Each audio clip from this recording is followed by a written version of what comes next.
अल्लाह के नबी फरमाते हैं, इब्ने माजा की रिवायत है, किताबुल फितन की रिवायत है, अल्लाह के प्यारे नबी फरमाते हैं, खमसुन इज़ब तुली तुम बिहिन्ना, 5 गुनाह ऐसे हैं कि जब तुम उन गुनाहों में मुब्तला हो जाओगे तो बहुत बड़ी मुसीबत आ जाएगी। 5 गुनाहों से जरूर बचना।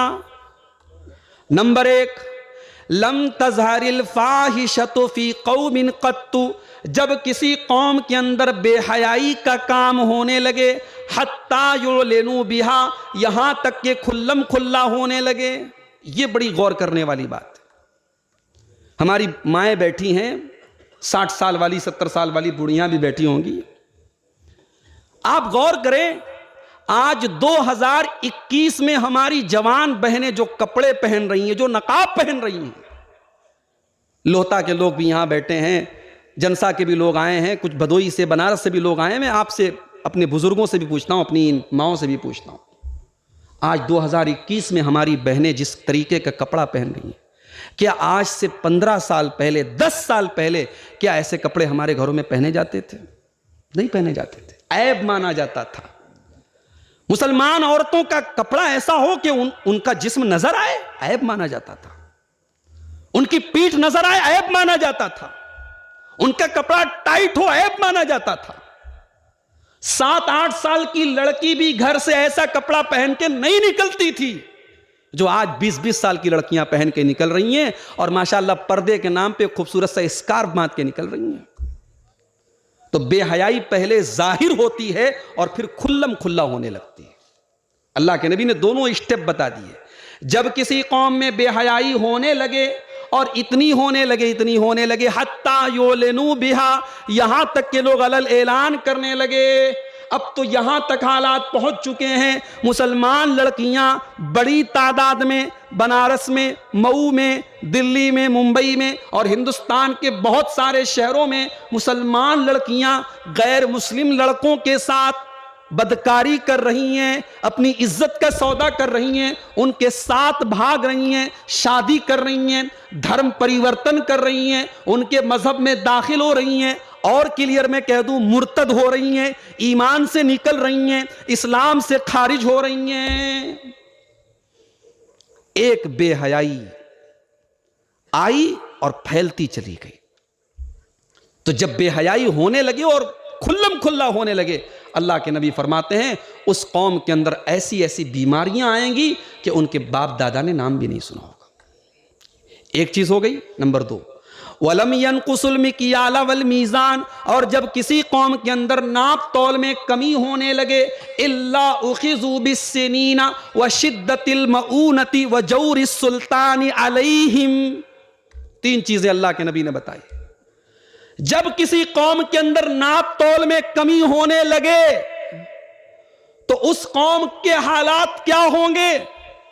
अल्लाह के नबी ने फरमाया कहत साली पड़ेगी, सूखा पड़ेगा, बारिश सही नहीं होगी, पैदावार सही नहीं होगी, और कारोबार में मंदी आ जाएगी, और जालिम बादशाह मुसल्लत कर दिया जाएगा। भाई कल तक तो यह था कि मस्जिदों से प्रॉब्लम थी, अब तो मस्जिद के अंदर भी नमाज से प्रॉब्लम हो रही है। प्रोटेस्ट हो रहा है हरियाणा के अंदर, भाई हम इनको जुमा की नमाज नहीं पढ़ने देंगे। मुसलमान अपनी जगह पे नमाज पढ़ रहा है, प्रॉब्लम हो रही है।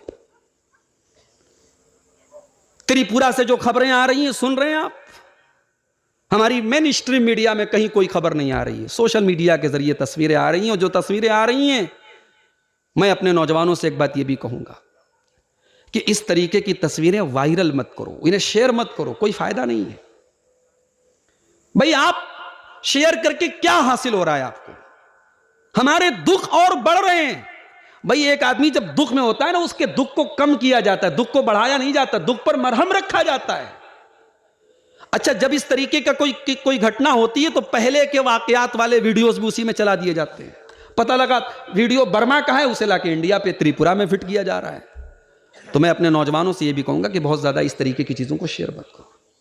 लेकिन वह जौर सुल्तान अलैहिम, जालिम हुक्मरां का मुसल्लत किया जाना, यह भी अल्लाह का अजाब है जब किसी कौम में नाप तौल में कमी आ जाए, फ्रॉड आ जाए, बेईमानी आ जाए। तीसरी चीज, वलम यमनऊ ज़कात अम्वालिहिम, और जब कोई कौम अपने माल की ज़कात न दे, इल्ला मुनिउल क़त्र मिनस समा, तो आसमान से बारिश के कतरे आना बंद हो जाते हैं। वलौलल बहाइम लम युमतरू, अगर बेजुबान जानवर ना हो, गाय बैल बकरी बकरा ना हो, अगर ये मवेशी ना हो, तो एक कतरा पानी भी जमीन पर ना बरसे। चौथी चीज, वमा लम यनकुज़ु अहदल्लाहि व अहद रसूलिही, और जब कोई कौम अल्लाह ताला से वादा करके वादा तोड़ दे, रसूल से वादा करके वादा तोड़ दे, इल्ला सल्लल्लाहु अलैहिम अदुव्वम मिन गैरिहिम, तो अल्लाह ताला ऐसे दुश्मन को उनके ऊपर मुसल्लत कर देगा जो दुश्मन उनकी ताकत को एक एक करके छीन लेगा। बहुत सारे बातों की वजाहत करने की जरूरत नहीं है, हदीस के अल्फाज आप सुनते जाइए और उसको हालात के हिसाब से फिट करते चले जाइए। और आखिरी चीज, वमा लम तहकुम अइम्मतुहुम बिकिताबिल्लाह, और जब किसी कौम के अइम्मा, उसके उलमा, उसके लीडर, उसकी क़ियादत करने वाले लोग जब अल्लाह की किताब को छोड़ करके फैसला करने लगे, अपना मसलक प्यारा हो जाए, अल्लाह की किताब को साइड में रख दें, वमा लम यतखय्यरू मिम्मा अनज़लल्लाह, और अल्लाह ताला की शरीयत के मुताबिक वो फैसला न करें, वो फतवे न दें, वो लोगों को मनमाने तरीके बताएं, कुरान और सुन्नत से हट कर के रास्ते बताएं, इल्ला जअलल्लाहु बासहुम बैनहुम, तो ऐसी कौम को अल्लाह ताला आपस में गुत्थम गुत्था कर देगा, लड़ा देगा, जाओ लड़ो तुम। और आज हम लड़ रहे हैं, इतना लड़ रहे हैं कि जाकिर नायक गिरफ्तार हुए तो हमारे कुछ भाइयों ने वीडियो न्यूज़ चैनल पर आकर के कहा कि हाँ ये आदमी तो गुस्ताख था, ये तो ऐसा था, ये तो वैसा था, इसने वाकई में ये दहशतगर्द और आतंकवादी था। और आज अब धीरे धीरे सबका नंबर आ रहा है, अब साहब फला दरगाह के सज्जादा नशीन का नंबर भी आ रहा है, और फला मसलक के फला मौलवी साहब का।